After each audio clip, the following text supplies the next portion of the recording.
Be not afraid. You're listening to WRFG Atlanta.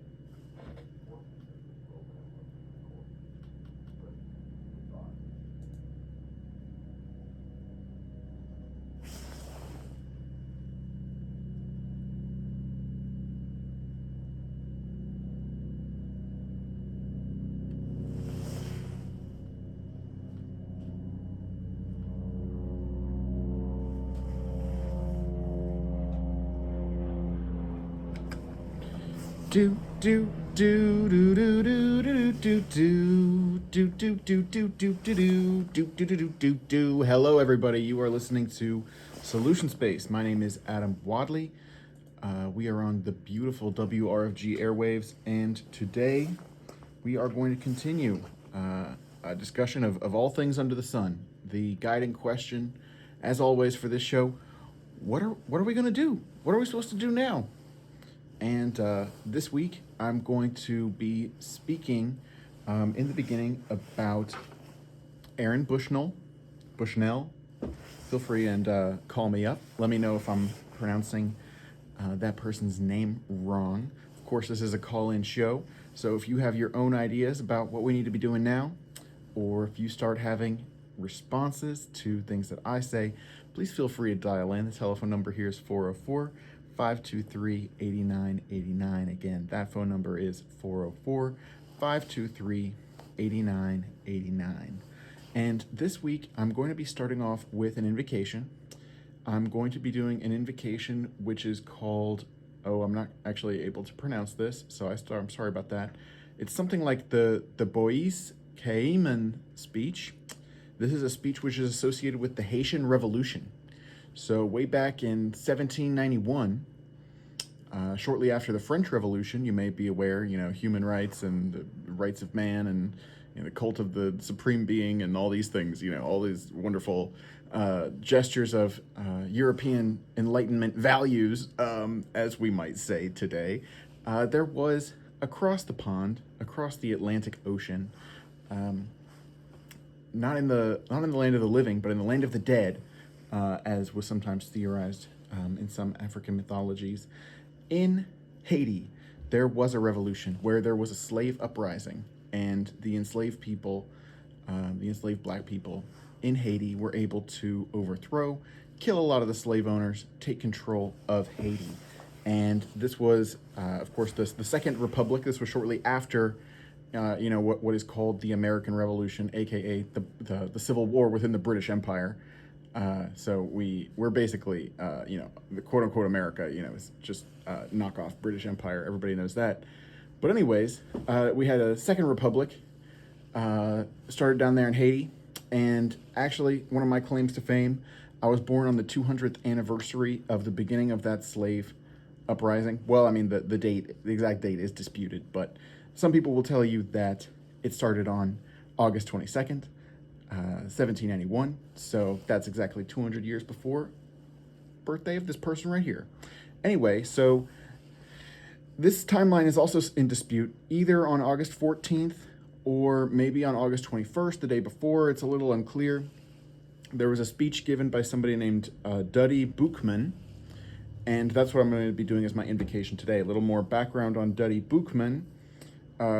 He was something like a shaman. He was a very spiritual person and associated with the voodoo tradition. I really encourage you to read about him and some of the other things that were going on around the Haitian slave revolt, just because I think it does a very good job of tying together the different themes of political rebellion, forms of government, spiritual ideas, and race, which I'm going to be talking about today. So feel free to check out Duddy Boukman. Other thing about him is it's theorized, or people hypothesize about his name. It could be that Duddy Boukman was Muslim, so his name sort of means something like bookman. So maybe it was just because he read books, or maybe it was because he was a person of the book, meaning, of course, in this case, the Quran. But regardless, Duddy Bookman is reported to have said, and this may be apocryphal, which means, nobody was necessarily writing this down just at the time, but this is what Duddy Bookman is reputed to have said. And I'm going to change it a little bit just to make it, inclusive for everybody, make it a little bit less divisive, but we'll see. All right, so Duddy Bookman says, "This God who made the sun, who brings us light from above, who raises the sea, who makes the storm rumble, that God is there. Do you understand? Hiding in a cloud, he watches us. He sees all that we do. The gods of certain people pushes them to crime, but he wants us to do good deeds. But the God who is so good orders us to vengeance. He will direct our hands and give us help. Throw away the image of the God who thirsts for our tears. Listen to the liberty that speaks in all our hearts." So this theme of liberty, I think, is going to be a powerful one to draw through this episode. Of course, liberty is major value people are already aware of. The United States of America, quote unquote, whatever that's supposed to be, likes to associate it's, we're the land of liberty, LOL. Go ask the people who are sitting in solitary confinement. Go ask the people who are, getting raped and murdered on indigenous reservations. Go and ask, the people in Guantanamo Bay that didn't do anything and are, considered enemy combatants and all this stuff. Or go ask the people who are, dying of opiate addictions and go talk to them about the land of liberty, right? But we're not here I'm certainly not here to cast aspersions. The question is, what does it take for liberty today? And so I'm going to be connecting this with a theme which comes up in Afropessimism. Afropessimism is an academic, what shall we say, a tendency. There's a lot of scholars who sort of fall under the umbrella of Afropessimism, or who are sort of related and in conversation with those folks, but not necessarily, calling themselves, this label. Afropessimism is associated in particular with the work of Frank Wilderson III, building off of some other very well-known theorists in this camp, like Orlando Patterson and Saadia Hartman. But so what Afropessimism refers to with the pessimism part is that it's pessimistic about the idea that the ideas basically of the European Enlightenment are going to be able to do justice to the problem of anti-blackness. Doing justice is maybe a strange formulation. But so it's pessimistic that, the language of human rights or something like this is adequate to the task of looking at what's going on with anti-blackness and how thoroughly it is permeated into the worldview, as meaning the political ideologies that are going on, as well as even theology. I think this is a very interesting aspect of the Afropessimist analysis. And so what's really interesting, I actually had the opportunity this week to be in conversation with Andrew Santana Kaplan, who's written several essays on Afropessimism, sort of like well within the dialogue of this school. Kaplan is a scholar at Emory University. The essay that I most know Kaplan for, or that I read first, is called "Toward an Apocalyptic Hauntology of Black Messianicity." So really what to know about that is that, it's sort of talking about this theme of messianism. So in, the Afropessimist idea, it's sort of related to an idea that the world is fallen, right? The world lives in sin in a way. And sin, this idea of sin, I think, is going to be another interesting theme to try and tie through this episode. But in that respect, in the similar way of like a lot of political or religious stories, it's like something's wrong right now, right? But something's going to come along and redress these grievances right quick, right? And so this is the idea of what Black messianicity is. But so what does that mean, right? And so one of the ways in which this idea of Black messianicity is formulated is that there's basically an invitation which is open to everyone, which is an invitation to the dance of social death. And so what social death means in the Afro-pessimist tradition is to sort of be beyond or to not have access to a lot of the coordinates that we take for granted. So if I'm going to sit here and say, I'm a human being, I have rights or something, for some people in particular, like for certain, for black people at a certain time, Afro-pessimism is basically saying it's absurd to try and make that argument because, of course, what goes unsaid, except when it does, right, is that, black people don't count as human beings from the perspective of, what would you say, with a white imperial mind or something like this. So to be socially dead is to not have access to those kinds of things that we take for granted. Or, we have the rule of law, right? Everybody loves to talk about in America, we have the rule of law, right? But so one of the ways to talk about when the police kill people is called an extrajudicial killing, right? So you weren't sentenced, you didn't get charged with a crime, you were running away or something, you got shot in the back, right? And we know that, of course, this happens disproportionately to black people. Of course, it's one thing which is controversial about Afro-pessimism that, it's pointing to sort of the philosophical role, or I don't even know, the metaphysical or theological aspect to this persecution of black people in particular. So one way of, getting at this is to bring up the idea that, anti-blackness is very common all around the world, right? So even in China, people will be anti-black, and black people will be associated with monkeys or be associated with savages and so on and so forth, and have a lot of the same tropes which have been popularized through Western imperialism and Europeans, but not exclusively that way, right? So in talking about sort of the origins of anti-blackness, Frank Wilderson and other Afro-pessimist scholars, they'll bring up the idea of 625. So not the idea that, white and black was something created in the New World, quote unquote, the land of the dead, aka the United States of America, aka the the British Empire pre-Civil War. Anyway. So not that, white people and black people was created, in the New World, in the Virginia colony or whatever, in order to keep the white and black people from realizing that they had a common enemy in the rich people. And so, this idea of the splitting up of the working class through racial division or something like that. That's a common story. That's obviously very important. But, Afro-pessimist scholars like Frank Wilderson point out that, there were religious discriminations against black people even before that happened. And there was an Arab slave trade, which dealt in black people, among other people. But in particular, there was a set part of the Arab slave trade, which was, of course, done under the auspices of Islam, that kind of similar to Christian imperialism, where there's the idea that you don't enslave people who are part of your religion, right? So, or it's sort of like usury in the same way, right? Usury is when you lend money at interest, right? And so for certain groups, you won't lend money to your own people at interest. And probably for a similar kind of reason, you don't enslave your own people. And usury, could be seen as a kind of slavery because it's like you're giving somebody money and then you want more money back. So you're sort of like making them do extra. Anyway, point of the story was that in the course of the Arab slave trade, there was an exception made where, you can't enslave other Muslims unless they're black.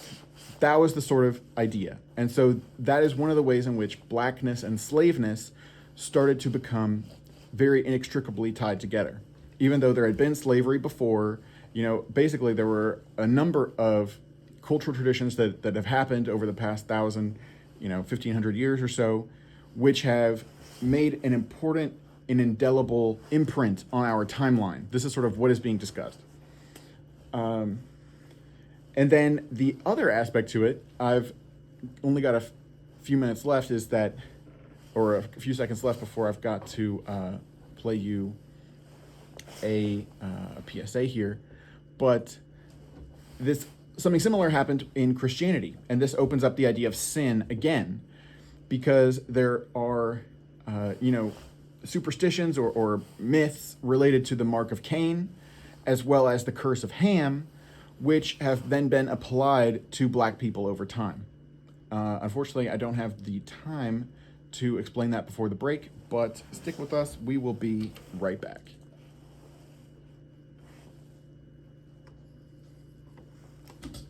Support WRFG by purchasing merchandise from our new online store. WRFG t-shirts, hoodies, tote bags, and more are available for sale at wrfg.org. Take this opportunity to adorn your beautiful self with merchandise from your favorite community radio station for progressive information and quality handpicked music. To purchase WRFG merchandise, please visit wrfg.org. That's right. Welcome back. So I'm in the middle of discussing basically the religious connections to anti-blackness. So I already discussed how in the course of the Arab slave trade, there was basically a rule, you don't enslave other Muslims. But there was an exception made if people have dark skin, right? If people are sub-Saharan African or people, are black as we think of it today. And so this is, an exception, right? Carved out. So you have a whole social rules and there's Allah and he's got universal rules for everybody, but we're going to carve out a special exception for black people and treat them worse than other people. I mean, of course, non-Muslims could be enslaved, right? There's also a history of the enslavement of so-called white people, right? But, this particular aspect where it's like, you don't even care if they're your religion. If they have a certain skin tone, that's something in particular. Then I was pivoting to talk about Christianity. So in Christianity, and I mean, this is also inherited from Judaism. I think, both of these things come from the Old Testament. So in the Old Testament, of course, there's Adam. Hi, that's me. And I fell into sin, so sorry about that. But so there's Adam and Eve, and then there's Cain, Abel, and Seth, right? And so there's two first people, they have three sons, and one of the sons kills the other one, right? Cain kills Abel. And so then there's something called the mark of Cain, where Cain was guilty. Cain sinned, right? And so God put a mark on Cain so that, nobody he'd never be able to run away from what he did, right? Sort of like at the end of Inglourious Bastards. This is a Quentin Tarantino movie about sort of a revenge movie about the Nazis. And the Nazis are going to come up because of this philosopher named Martin Heidegger, but we'll get to there in a second, I guess.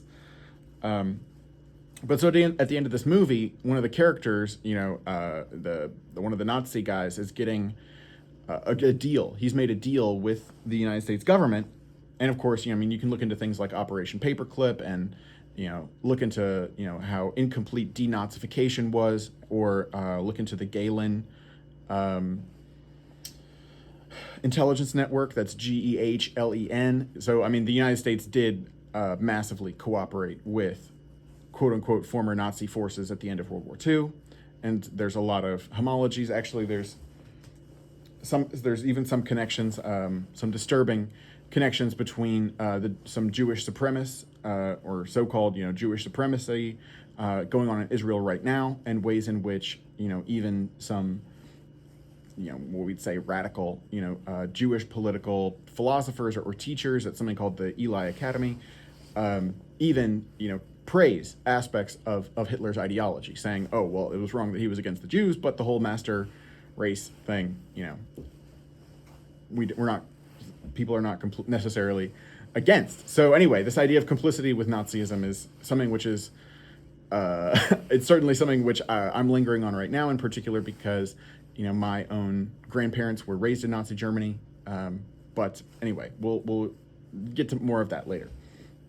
So what I'm trying to talk about is the mark of Cain. And then there's also the curse of Ham. So interestingly, if you'll recall in Genesis, right, the book of the Bible, Eve eats the apple, the knowledge of good and evil, and then gives it to Adam. That's me. And then I ate the apple as well. And then then one of the first things that happens is people are ashamed, Adam and Eve are ashamed of their nakedness. So if you see like paintings of the Garden of Eden or something, you'll see Adam and Eve wearing like leaves, right? Covering up their genitals. Because before that, there was no idea that, oh, that's weird. People just walked around naked. I guess there were only two people. But, Adam and Eve would just walk around naked, and it's sort of like, what? This is how we're supposed to be. But after you eat the fruit of the knowledge of good and evil, all of a sudden there's shame associated with nudity. Anyway, this is related to the curse of Ham, because Ham, if I remember correctly, is the son of Noah, one of the sons of Noah. Remember, Noah is the guy, there's a big flood, and Noah builds a boat and saves all the animals. And this is part of the where God, the Christian God or the Jewish God or whatever, Jehovah gets all mad at creation, and he's like, you know what, y'all are living in sin, right? Y'all are a bunch of sinners, so I'm gonna send the flood, right, and kill everybody. And so I'm being a little flippant about this, but this is serious business, right? Because these kinds of stories are motivating violence in our world today. I'm not exactly sure where the etymology comes from, but if you'll recall, the attack by Hamas on Israel on October 7th, 2023, was called the Al-Aqsa Flood, right? And I'm sure that's not, a coincidence, right? Al-Aqsa is, of course, the mosque, which is sitting on top of what's called the Temple Mount in Jerusalem, so a holy spot. But, where'd they get the idea of the flood from, right? Maybe it's from this Noah story. Anyway, to pivot into, the anti-black aspect of it, or the way in which anti-blackness is going to become a part of religion, and the way in which the Abrahamic world considers the relationship between God and people and sin, right? So what happens in the story is that Ham, the son of Noah, is like walking into the tent of Noah, and he sees Noah naked. So in the Bible, it says, he sees his father's nakedness, right? So in other words, he sees Noah's genitals, right? And so after that, he goes and tells his brothers, and his brothers like walk backwards into the tent and put a blanket over their father to hide his genitals, right? And so that's the story of that. And because Ham saw his father's genitals, then he's cursed, right? And there's something that I think Noah said, maybe God says, I forget who says, but he says basically like, Ham, you will be a servant, and the people who come from you will be servants, right? And so this idea of the curse of Ham was then applied to black people. And so I'm not trying to say, this is, not all practitioners of the religion have done this. People have spoken out against this sort of discrimination, but this has made an indelible mark. And so this is the sort of connection between blackness and slaveness, which is, one of the things Afropessimism is sort of calling out, right? And pointing out about, what we call the world, right? We call the world, human beings, sovereign nation states, the rule of law, blah, blah, blah, all the, rational, all the, reality things that we try to lay down, they're imbued with this idea of like, well, what is a human being, and who is a slave, and who is a servant? And so what serves the humans, right? What is supposed to serve the, the sense of order and propriety or stability or whatever, which is undergirding a lot of the things that we take for granted, even just things like, oh, well, I just want to go to my job. I just want to feed my family. I just want to, we just take for granted that, well, we deserve, these things are rights, right? These are human rights. But what I think Afropessimism is trying to get us to see is like, look at everything that you're taking for granted. Look how entitled you are to think that, you're just owed order. You were just owed stability. It's like our world has always been built on blood and sweat and tears, whether that's of other people or that's of other sentient beings. And so, like, it's important that we all open our eyes to that and are able to see that, and not just sort of take for granted, like, oh, well, I'm clear of that. I didn't do it personally, It's like, first of all, it doesn't matter, like, whether or not we do things personally. I didn't go and invade Iraq, right? I didn't commit the My Lai massacre. I didn't, join the Waffen-SS and go to, Hungary and kill Jewish people. Maybe my grandfather did, but I didn't do that. But, everybody would love to say, oh, well, you don't need to blame yourself. That's not the point. The point is not about blaming myself. The point is that I'm going to go, after I get out of this show, I'm going to go get in a car, right? Or I'm going to go spend money, right? And so I'm going to participate in the institutional structure, which is associated with the kinds of things that I'm talking about. And so it's like we participate in these things through finance, through, our relationship with the so-called law, right? Or the other way is, again, through our concepts, right? And so this is where we're going to start talking about being, right? And this is where Martin Heidegger is going to come up. So, again, I apologize. I'm trying to bring a little gravity to the situation, because, of course, this is a grave situation. But, in the course of transgressing or feeling like, I feel a little free, of some of the things that I'm talking about, just because here I am on the radio, I'm being bad or whatever. Anyway, it can get me a little giddy. So I apologize about that. But before I get into that, I want to circle back around to the idea of Aaron Bushnell, because I started off talking about him. And so in the course of my discussion with Andrew Santana Kaplan, I was discussing with him, does Aaron Bushnell, fit the criteria of somebody who's accepted the invitation to the dance of social death, right? Is Aaron Bushnell an example of somebody who has actually, walked the walk when it came to trying to challenge, not just, institutional power, and which is relying on killing people and, treating some people as human and some people as not, but also this sort of philosophical level. And, in the course of the conversation with Mr. Kaplan, it basically established itself that maybe not, right? And I haven't looked back at Aaron Bushnell's, some of his rhetoric. But the main thing that came up in our conversation was basically and this is actually very interesting, basically the discussion of like how in antagonism to the sitting order or something is what Bushnell did. And I think I have a slightly different opinion than the person that I was in conversation with on this matter. Just because if you look at what has happened since Aaron Bushnell set himself on fire outside the Israeli embassy in Washington, D.C., obviously a lot of people have also been making fun of him or calling him crazy and all these things, and looking back at his posts and talking about how some of the things that he said, or, saying that some of the things that he said were silly or stupid or whatever. But fundamentally, this is a person who set himself on fire and then was screaming, free Palestine. So he set himself on fire as part of a political protest.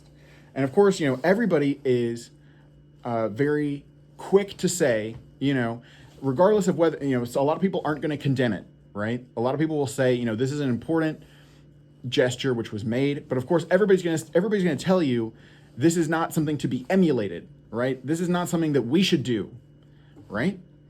And I'm going to say that as well, right? There is an aspect to what I was discussing with Andrew Kaplan, which was the question of putting your life at stake. Because as I was saying before, our sense of order, our sense of self-preservation, self-determination, right?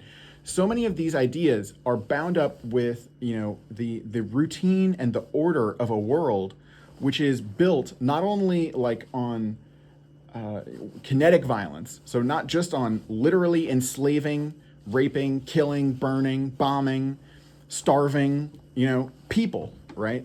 And animals, right? Not to mention, we call it genocide, right? When you kill a certain ethnic group of human beings, quote unquote human beings, right? But we're driving entire species of life to extinction every day by the thousand, right? So, that's, I'm not going to say it's beyond genocide. Obviously there's reasons why, as the kind of thing that we are, we take the killing of our kind more seriously. But think about the millions and the billions and the trillions of things that are dying. And, there's like more domesticated animals than there are wild animals or something like that. Maybe not in terms of ants and all these kinds of things, but in terms of mammals and stuff. And so we're replacing, the life that was on this earth when we got here with, our domesticated animals. And it's similar with ourselves, right? We're replacing ourselves with domesticated versions and basically enslaved versions of ourselves. Anyway, so this theme of risking death or putting one's life at stake is actually a place where Afropessimism and the philosophy of Jean Baudrillard come together. Jean Baudrillard, in his book Symbolic Exchange and Death, he has a line where he says, you're never going to like resist or whatever, you're never going to overthrow the power of this world by staying alive. And what's really fundamental, I think, to understand is that this doesn't, even in the main case, this doesn't really mean that you have to die, right? That's not the point. The point is not at all, the cessation of biological life. The point is rather to give up our idea of what life is, because we think of life as being separated from death, but you don't have to think of it that way. I've got a break in here to remind you that you are listening to Solution Space here on WRFG Atlanta. And here at Solution Space, we're actually going to have a meeting after the show next week on March 14th. There will be a meeting here at the Little Five Points Community Center immediately after the program. So at 1:30 in 7 days, we'll be meeting in the WRFG boardroom. So if you would like to come and discuss anything related to the show, anything related to, what are we supposed to do? If you feel like there's not quite enough time to discuss these things on a simple phone call, please feel free to come by and join a sit down that I'll be having with some of the people who have supported the show already, and hopefully some new folks, in order to think through what we can do here at this point. And having said that, let's get back to this idea of risking our lives, right? So, this idea of being willing to lay down your life is something that we already understand, right? So if we talk, and people will talk about as making the ultimate sacrifice, just go on, on Memorial Day, go on Twitter and go look at what the CIA is saying. Go look at what the NSA is saying. Go look at what the Joint Chiefs of Staff are posting on Memorial Day, right? It's all about how there's some people who made the ultimate sacrifice and they lay down their lives for America and for freedom, right? For liberty, right? And so we already understand it's a part of the official ideology of our supposed society, our supposed civilization, our supposed nation state or whatever, that dying for liberty is a good thing. But so the little sneaky trick which gets played is that, right, this official state structure conflates itself with liberty. I mean, what are you going to do? You're going to go move to China? I don't think so, right? So yeah, America is liberty. And so you should go and commit the My Lai massacre, and you should go to commit atrocities in Abu Ghraib, and you should rendition black people to black sites in Chicago and waterboard them, and you should kill people in Yemen with drones, and, you should do all these things and bomb facilitate the bombing of the Palestinians and, do all these things, of course, right? Because that's what liberty demands, right? Of course, I'm being a bit facetious, if you can't tell. So what I'm trying to say is, I say all that because, it can be, it's intense to start talking about, laying down your life for, some political end, right? It's like, here we are, we're talking about terrorism, or we're talking about, extremism and all these kinds of things. And so what I'm hastening to add is that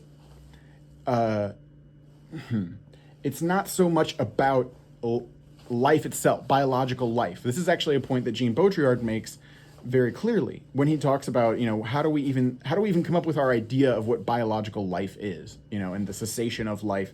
Because, I mean, there were customs, I guess there still are customs, but there are customs, right, where you will still be in a social relationship with people who are dead, right? You will go to people's graves and put food on them.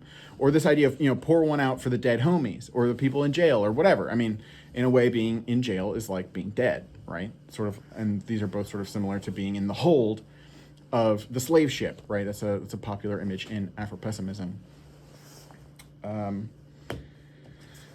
But so we don't have to think about life and death so simply as just when you're dead, it's over. And so this actually opens up a topic that I want to get into. This is related to the discussion of being and Martin Heidegger, but I think it's also very relevant to the discussion of Hinduism. And Hinduism is also a very interesting thing to discuss because, of course, Hinduism. Well, first of all, to say Hinduism is a blanket term which refers to a lot of different religions and religious practices and cults. Like worships of deities. That on the whole, is associated with India, or Bharat, as it likes to be called. I don't want to misgender India, so yeah, Bharat. I guess I should say I don't want to misgender Bharat. I just dead named Bharat. My bad. Anyway, so this question of being and the question of Hinduism, I think, are interesting to open up. And I was about to say, it's also very interesting politically, because Hinduism. I'm about to get into some high-minded mystical ideas about we're all God, and like there's not that much of a distinction between life and death, and what about reincarnation? That's sort of where I'm headed. But let's not forget that in India there's something called the caste system, right? There's something called mistreatment. There's something called like genocides and cultural chauvinism, and so like.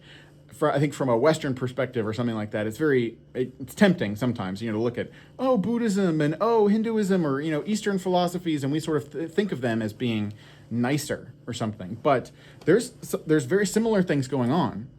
If you want to look at, the legacies of Judaism, Christianity, and Islam with respect to anti-blackness and anti-black slavery, and just slavery in general, and, the justification of aggression and torture and, all the things in the world that are unpleasant. And there's a big connection to be made there with Hinduism, which has many beautiful poems and beautiful philosophy and ideas. And at the same time, we have this caste system. And there is something to be said. People will discuss how the caste system in India was reinforced by the British. The British selectively chose which aspects of Indian or Buratian culture, I guess, to put forward. And so they put forward ones that were in line with the social stratification that the British wanted to enforce. So, the British very much had this idea of, there's got to be some people who are servants, right? Not all, having to do with this, religious thing necessarily, the curse of Ham and all that stuff, but certainly not completely divorced from that either. There's actually something else that I need to mention, which is that there is a lot of discussion in, the philosopher Aristotle. I don't know if you've ever heard of Aristotle, but Aristotle was a philosopher in ancient Greece, and he had this idea about there are some people who are natural slaves, right? And so he thought, of course, that the people where he was from, the people from, where are they from? Athens or whatever, the Greeks, guess who's the natural masters, right? Guess who gets to give the orders? Aristotle's people. Isn't that great news? He figured he was able to justify philosophically why his kind of person gets to tell other people what to do. It's very convenient, folks. Anyway, and then so other people, right, are natural slaves. And so this is Aristotle. I don't think he's considered to have, directly been referring to black people, but, he's talking about non-Greeks, non-Europeans or something like this. So, this is also related. And Aristotle, of course, has been a very hugely influential philosopher, spreader of ideas. People, it's hard to overestimate, it's hard for me to convey to you like how central Aristotle has been to what we call Western civilization or whatever, right? And so thoroughly imbued and impregnated is this Western civilization with this idea of, some people are natural slaves, right? And so if some of us are going to have liberty, other people are going to have to be our servants, right? That is the central hypocrisy and the contradiction, if you will, of Western liberalism or something like this, right? Because it's like, it's not universal. It's not the rights of man, or at least then some people don't get to be man, right? Even in the broader sense where man is supposed to include, people of all genders and sexual proclivities, or as, what's the guy say? Thomas Jefferson, all men are created equal. It's like, LOL, Thomas Jefferson. It's like he wrote that and went back and raped his slave, right? Like that's what white culture is, right? That's what Western civilization means, is to say on the one hand, all people get this and that, and then to go and abuse that notion in your treatment of other people, the natural world, other animals, and things of this nature. Anyway, I'm trying to, again, open up this question of what does it mean to lay down your life, right? Or what does it mean to put one's life at stake, right? So I'm trying to nail home this this connection between, on the one hand, there's laying down your life, right? So I've already mentioned, you can become a soldier. You can go and fight in a war zone, and there's all different ways to sort of like make it to where you're literally killing yourself, or you are giving up your life for a certain cause, right? And really everybody considers that to be honorable, right? As long as they agree with the cause, right? And this makes sense. Like, there's a reason why there are warriors, right? As much as my official position, my current position, right, is that the fundamental problem is not war, right? The problem is not fundamentally that China's coming. The problem is not that OpenAI is going to develop AI and they're going to kill us all, right? The problem is not there's a certain group of people who just got to go, right? That's not what the problem is. At the same time, we got to look at where have we emerged from. Even just go back to tribal times, right? It's like you can just be hanging out, and people can come and they can try to kill you, right? So at that point, your choices are to allow yourself to be killed or to fight back. And in the course of fighting back, you might die. And so this is one of the most high stakes situations there's ever been. These sorts of wars have decided the fate of who survived and who had children and all these kinds of things. This is where we came from, right? And so this idea of sacrificing yourself, I mean, none of us would be here if people in the past had not sacrificed their lives to protect the people that we are descended from. And this is going back, thousands, hundreds of thousands, even back to when we were just animals, right? Hominids or apes, right? Whatever. Any way in which, one being sacrifices their life for another being, this is sort of, this is sacrificing for the greater good. This is sacrificing for, the greater genetic legacy, right? Maybe I don't have kids, but I'm going to protect the people who are closely related to me. And so we have, genetic ways of thinking about this, but also just in terms of, symbolic kinship. I might not be related to you, but we're both part of a Christian army, right? Or whatever, right? And so I'm going to lay down my life for you, and you, in turn, you're going to carry forward the faith that's probably going to solidify your faith, right? Because you know that I died for it. I died because you're a believer. So that's going to make you even more devout. Anyway. The point of what I'm trying to say is that, thinking about Aaron Bushnell, and thinking about how, it is actually something which is certainly very formidable about his act of setting himself on fire outside the Israeli embassy in Washington, D.C. It's a very formidable thing to consider that, he put his life at stake. He wasn't just sitting there posting on the internet. He did that for a very long time. And then he went and set himself on fire. Right? And so I mentioned this last week, this is something called a costly signal. Like, he accepted a cost in order to send a message. And so that's really what I think is the core of the issue. And so there's two aspects to it. One is a bold action, and I think that's something which is open to discussion. What does that kind of action look like? I think it kind of looks different for all of us, but I don't think it necessarily looks like setting yourself on fire.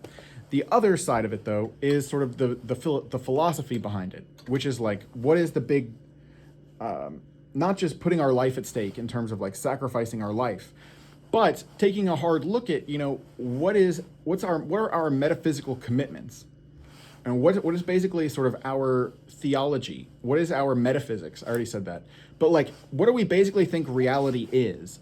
So that, like, what does it mean for me to put my life at stake or something? And so the reason why I wanted to bring up Hinduism is that in Hinduism, there's this notion that everything is Brahman, right? So as opposed to the Abrahamic tradition, in the Abrahamic tradition, there's God and then there's creation, right? And never the twain shall meet except in the figure of Jesus Christ. But, for 2/3 or, for a lot of the Abrahamic tradition, even then, not so much, right? And even some Christians, right? It's a funny, similar sounding name, but, there's an Aryan tradition with an I. From the early part of Christianity, they didn't think Jesus was divine either. Anyway, so there's a hard separation between the divine and the creation, Whereas in Hinduism, everything is Brahman, right? I've talked about this before. I kind of like this idea, right? There's this idea of Leela, which is that, what's happening? God's sitting around, the absolute. And so what does that mean? It's everything, it's nothing, it's all possibilities, and it's none at the same time. It's a paradox. You can't talk about it, right? It's just the absolute, right? And so that's sitting around and it decides, hey, you know what? I want to have experiences. And so out of that and the bliss that this sort of being experiences by having experiences, that's where the world comes from. And that's what we are. So I'm going to get a little bit more into Hindu theology, the philosophy of Martin Heidegger, and I don't know, the Afropessimist notion of gratuitous freedom when we come back. But wait, what should I play? Here we go. All right, see you soon.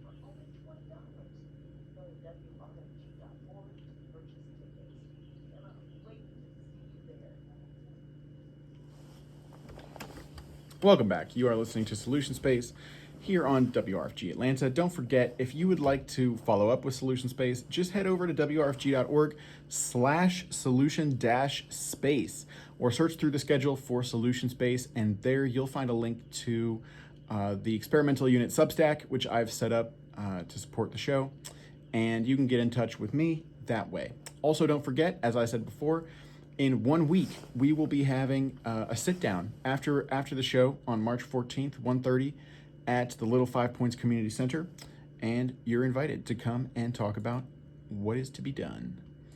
So with that being said, I'm going to talk a little bit more now basically about Hindu cosmology, the philosophy of Martin Heidegger, and the notion of gratuitous freedom from Afropessimism. Okay, so Hinduism, as I was saying, has this idea basically like pantheism, where everything is divine, right? There's also something called pandeism, which is like God created the universe and then withdrew, and so everything is God, but there's not like God the person, right? There's not like God gonna come and do stuff. God is just everything, right? The divine it's in the rolling trees, it's in the breeze, right? It's in the sun, it's in our breath, it's in our speech, right? But it's not like literal Jesus is going to come down from a cloud. Anyway, that's sort of what pandeism is. And so in Hinduism, it combines this notion that everything is divine with the idea of reincarnation. So also different from Abrahamic religions. In Abrahamic religions, you have an immortal soul, which is going to go on until the end of time, right? And there's not really, of course, there have been, and I mean, spoiler alert, like, Judaism evolved out of polytheistic religions, right? Judaism evolved out of something more like animism. Animism is more like, is another sort of blanket label, which is used to describe, the ways in which before the advent of some of these major world religions, people just had local gods and things like this. And it was very common for there to be myths of reincarnation, or you eat something and the spirit of that thing goes into you, and things of this nature. Things that don't appear, in Abrahamic religions. But so they're not actually completely divorced from Abrahamic religions because, these sorts of ideas were percolating around when these religions were established. Even looking at, just to emphasize this, the Kaaba in Mecca. The Kaaba, which is the black stone that Muslims go around in a circle, when they do the Hajj. They do a pilgrimage to Mecca, and you're supposed to go to Mecca because they have this stone there. But people have been worshiping that stone since before Muhammad was born, right? And there's like a meteorite there and stuff like that. And so that is another example of a sort of a pre-Abrahamic or quote unquote pagan, worship tradition, which was then appropriated anyway by an Abrahamic one. But I'm trying to focus on Hinduism here. And I'm focusing on the one hand about, the lack of a distinction between the creator and the created. So one of the things to explain here is the concept of Maya. So Maya is not just a name. Maya is a very important philosophical term or theological or whatever term in Hinduism. And what it refers to is our reality, but it also means illusion. So as you'll recall, I was just talking about how within the Hindu cosmology, there's not just one, right? But it is an idea associated with the family of spiritual traditions that we call Hinduism, that everything is the absolute. Everything is God, right? And so the way in which we come to have experiences and we experience ourselves as incarnations or incarnated beings is that there is a sort of forgetting on the part of God. God forgets that it's God in order to be able to incarnate into us and to have experiences, right? And so we think of reality as being what is the case, right? What is the case? But if you're looking at it through the perspective of this, a different sort of theology or like a pantheist theology, it's like, well, what is the highest form of truth? And so one of the ways that this is said in Hinduism is Atman is Brahman. So Atman is sort of like our self. And so the truest sense of like what we are is Atman. And Atman is Brahman. So if I say like I am Adam Wadley, this is something that we take for granted in the way that we think about being. And this is where, Martin Heidegger is going to start coming in. Because when we start talking about what is the case, right? We start talking about what be, right? What be and what not be, right? To be or not to be, right?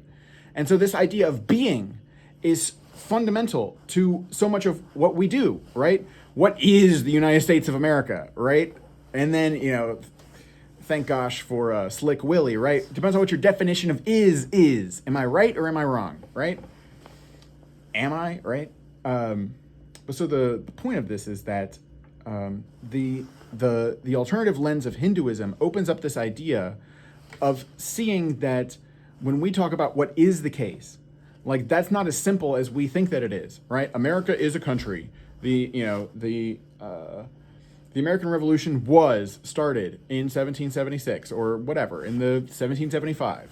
Liberty is a foundational value of America, whatever, right? NATO is a defensive alliance. All different sorts of things that people want to lay down axiomatically, and that these things are supposed to structure, the way we see everything, right? It is possible for us to appreciate that this idea of being is more subtle and more complicated than, the established way of looking at things is. And so Hinduism offers this to us by pointing out how there are theological positions from which you can say that what seems like reality to us is really a semblance, right? It's really a sort of illusion. And so we shouldn't take it that seriously, what is the case in this reality. And this is also, for me, tied to this idea of reincarnation. Because, as opposed to the Abrahamic tradition, where it's all about how, you have a personal soul, and you are going to sin, and at the end of time, right, you're going to be judged, right? That's the whole story, is like, are you a good person or not? Whereas in Hinduism, it's like, okay, you can be a bad person. Like, there's no problem with that. You're just going to get reincarnated, and you're going to deal with that in the next life, right? And so Hinduism sort of has a system where this life is the afterlife, right? Because your afterlife, when you die, you're going to be reincarnated. You're going to be living again. And this is going to, all the things that you do in this life is going to add to your karma, right? But what's interesting about Hinduism and this idea for me is, does everybody reincarnate into each other or not? People will talk about their past lives. People will get into New Age and, all these things. And people will talk about their past lives, right? Or, in Hinduism, right, one of the, I think it's important to bring up the topic of spiritual abuse. one of the ways in a karmic religion, so for example, Hinduism and Buddhism would both fit under this, where it's like you have reincarnation, and then like what happens in your next life is going to be conditioned by what you did in this life, right? And maybe not so simple as like you're greedy in this life and so you're going to be poor in the next life, but stuff like that, right? You're going to go through experiences that are going to have you learn the lessons that you didn't learn, or that you whatever in your past life. But the question is, like, I mentioned before, spiritual abuse. So one of the ways in which this abuse can happen, say, for example, you are from a Hindu family, and this is an abusive family where, your father is hitting you or whatever, your parents are hitting you, and they're saying to you, you might think that I'm being terrible, me as your parent, I'm hitting you, but, don't forget, you did something to deserve this in your past life. So this idea of karma can be used to victim blame people. And this can be done on a massive scale when it comes to things like the caste system. So the caste system in India is basically the idea of like, there's different groups of people, they have different functions, they have different ranks, and some people are untouchable. They're officially not even a caste, right? They are like, and then they're also called Dalit. And I mix that together with a title of a Grimes song and say, delete forever, right? Because one of my suppositions is that in actual fact, we all reincarnate into each other. If reincarnation is a thing, right, everybody reincarnates into each other. So maybe you remember your last 6 lifetimes or whatever, but like, don't get too attached to that, because you are related to everybody, and this is basically just opening up the theme of interconnection and the theme of interdependence and the theme that, the illusion of being, the illusion of me having this experience is only possible because of all the experiences that everybody else is going through. And so in a way, I am a servant, right? I'm serving the rest of creation, right? Just by going through my part of incarnation, I'm supporting. It's sort of like as above, so below, or like the microcosm, macrocosm, or the holographic universe, right? Everything is contained within one piece, right? So I'm supporting the whole universe by, undergoing my existence. And so are you. Right? And so in that, anyway, this all becomes quite sort of controversial, obviously, in general, but also relating to Afropessimism. I only have a couple of minutes left, unfortunately, but so this is related to the philosophy of Martin Heidegger. So Martin Heidegger was a Nazi. He was also a philosopher before he was a Nazi, but he might have been an anti-Semite the whole time. But anyway, Martin Heidegger he focused his philosophy on being, right? And so being has been a big, like, philosophical topic even before, for a long time, basically. For something called the pre-Socratics, right? There's philosophers called Parmenides and Heraclitus, right? Parmenides was a really famous philosopher who basically said, his whole poem is called On Being, right? And so Parmenides was in a way a lot like some kinds of Hindus, because he said basically everything is, and there is no non-being. So change is impossible, because things that don't exist cannot come into existence, because non-being cannot pass into being. So he had this weird philosophy where he said everything exists and actually change is not happening. But, Heraclitus is considered to be a bit different. He's always talking about how things are changing and becoming. And long story short, Heidegger had a philosophy of trying to draw these things together and to get us to see that basically being is not as simple as we think it is. And part of the way in which it has come to be perceived as so simple is due to systemic violence. And Afropessimism is trying to make the point that this idea of non-being is projected onto black people. And so by doing violence to black people, the human community or whatever is trying to solidify its ideas of, what is the case. And so in the short seconds that I have now, in forthcoming episodes and at the meeting a week from now at 1:30, March 14th, here at Little Five Points Community Center, I think we'll be discussing the profound ways in which, the deep ways that we think are tied in with, our metaphysical commitments, our political commitments, and even our theological commitments. And this is, a road we all got to walk down, because, we can put our lives at stake, or, we can we can burn them at the stake with the world which is on fire. So with that being said, the show is over. I'm supposed to have music, but I forgot to do that. So do do do do do do do do do do do do do do do.